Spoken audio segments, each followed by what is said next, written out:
ધંધુકામાં આવેલી સર્વશ્રેષ્ઠ શાળા ધંધુકા ઇંગ્લિશ મીડિયમ હાઈસ્કૂલ ખાતે તારીખ 24 ડિસેમ્બરના રોજ એક્સપોઝિશન એટલે કે વિવિધ વિષયોના પ્રોજેક્ટનું પ્રદર્શનનું આયોજન કરાયું હતું, જેમાં વિજ્ઞાન, ગણિત, અંગ્રેજી, કમ્પ્યુટર, ગુજરાતી, હિન્દી વગેરે જેવા વિષયોને આવરી લેવાયા હતા. આ એક્સપોમાં વિદ્યાર્થીઓના સર્વાંગી વિકાસ માટે તથા ધંધા વેપારની સમજ માટે ફૂડ ઝોન અને ગેમ ઝોનની પણ વ્યવસ્થા વિદ્યાર્થીઓ દ્વારા જ કરાઈ હતી. આ કાર્યક્રમમાં શાળાના તમામ વિદ્યાર્થીઓ તેમજ વાલીઓએ ઉત્સાહપૂર્વક ભાગ લીધો હતો. એક્સપોમાં ઉપસ્થિત મહેમાનોમાં નગરપાલિકા સદસ્ય ભદુભાઈ અગ્રાવતનું બુકે આપી અને આચાર્ય દ્વારા સન્માન કરાયું હતું. ભદુભાઈ અગ્રાવત તેમજ એડવોકેટ મોહિદ્દીન બાપુએ વિદ્યાર્થીઓના ઉત્સાહમાં વધારવા માટે તેમને પ્રોત્સાહિત કર્યા હતા, તેમજ તમામ આવી એક્ટિવિટી કરવા બદલ પ્રોત્સાહિત કરવામાં આવ્યા હતા.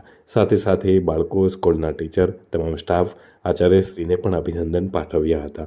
શાળાના એડમિનિસ્ટર શ્રી ઝરણા મેડમ તેમજ આચાર્ય શ્રી કિંજલબેન શાહ અને ફાલ્ગુનીબેન ઉપાધ્યાય તેમજ તમામ શિક્ષક તેમજ સ્ટાફ દ્વારા ખૂબ જ જહેમત કરી અને આ કાર્યક્રમને સફળ બનાવાયો હતો. નમસ્કાર. આજે ધંધુકા ઇંગ્લિશ જે એક્સપો ઇવેન્ટનો જે કાર્યક્રમ પ્રદર્શન કાર્યક્રમ રાખવામાં આવ્યો છે, તેમાં કિંજલબેન, ઝરણાબેન અને તમામ શિક્ષકો તેમજ ફાલ્ગુનીબેન અને તમામ શિક્ષકો, ટીચરો તેમને ખૂબ જ મહેનત, બાળકોએ પણ ખૂબ જ મહેનત કરી છે. જે આ તમામ ઇવેન્ટો મેં જોઈ તેની અંદર નાના બાળકોએ જે બહુ મહેનત કરી છે અને આ મહેનતને મને પોતાને ખ્યાલ એવો છે કે મારો પોતાનો ભાણો છેલ્લા 10 દિવસથી આ એક ઇવેન્ટ બનાવતો હતો, બગડી જાય, બનાવે બગડી જાય, કન્ફ્યુઝ થઈ જતો હતો.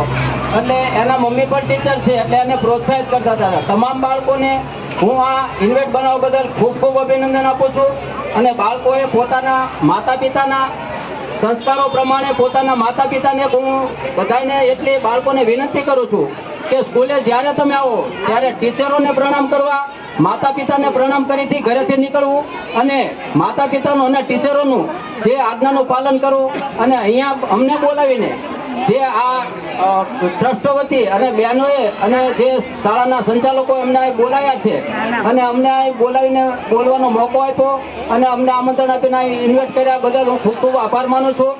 ફરી વાર તમામ સ્કૂલના આચાર્ય, શિક્ષકો, શિક્ષિકા બહેનો અને બાળકોને હું ખૂબ ખૂબ અભિનંદન આપું છું અને આ શાળા સંચાલકોને પણ ખૂબ ખૂબ અભિનંદન આપું છું.